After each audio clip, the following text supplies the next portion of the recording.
But the big story, of course, this morning is Russia.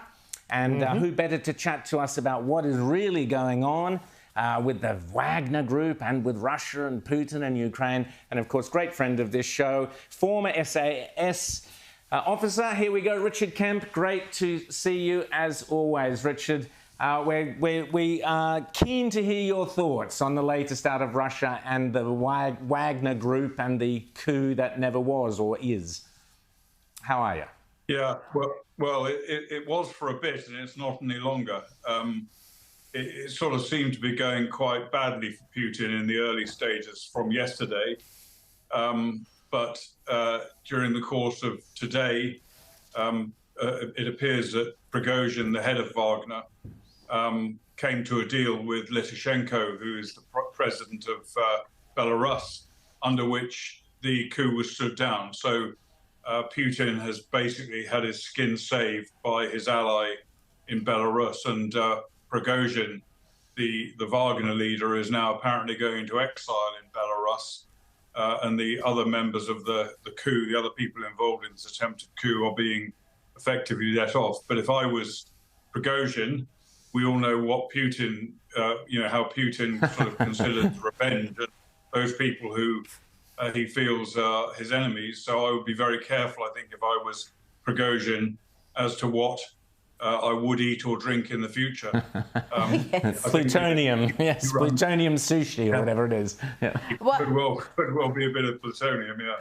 Well, this truce brokered by the Belarusian president, is it going to hold? Is it going to withstand some of the uprising that has been happening in Russia? Is Putin's 23-year reign genuinely under threat? Well, I think I get the feeling that what's happened now is probably going to stick, and I think we've probably seen the last of Prigozhin's attempts against Putin.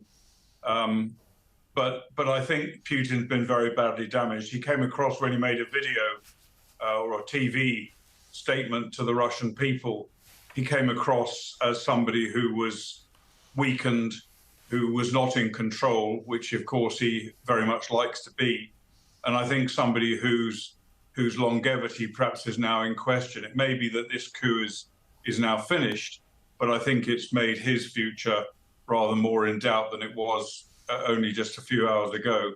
And it's quite possible that it could, this could sow the seeds of a further revolution of some sort against the current Russian regime.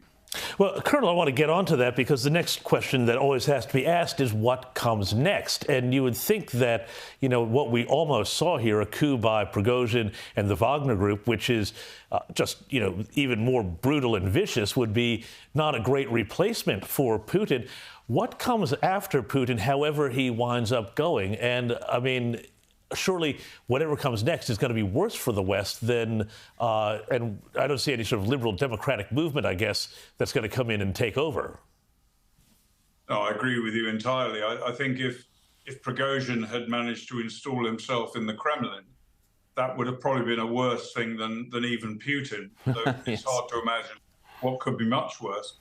But I think the other contenders potential contenders that we know about in Moscow to take over from Putin are no better than him. And I think, those people who think bring down Putin and everything will be great, I think that's far from the reality. And if had this coup sort of unfolded further, I think it's very unlikely to have been a clean break and a changeover of command, so to speak, of Russia. I think we would have seen some pretty bad fighting across the country and maybe the breakup of Russia.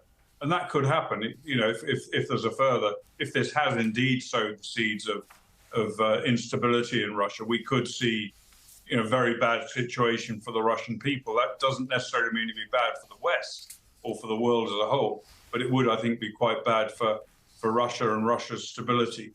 I do think that this recent event has probably played into Ukraine's advantage because the Russian forces are already demoralized.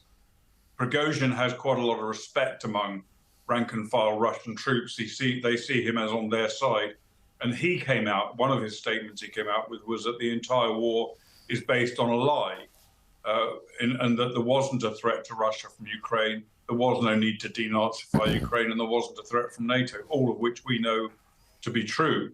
But I think, the spreading of the dissatisfaction and maybe further undermining the morale of the Russian forces already in pretty bad state, I think probably works to Ukraine's benefit, maybe not in the immediate term, but in the longer term. Colonel Richard Kemp, always great to chat to you and get your insights, and thank you so much for staying up late to chat to us this morning. Thanks so much, and we'll speak again soon.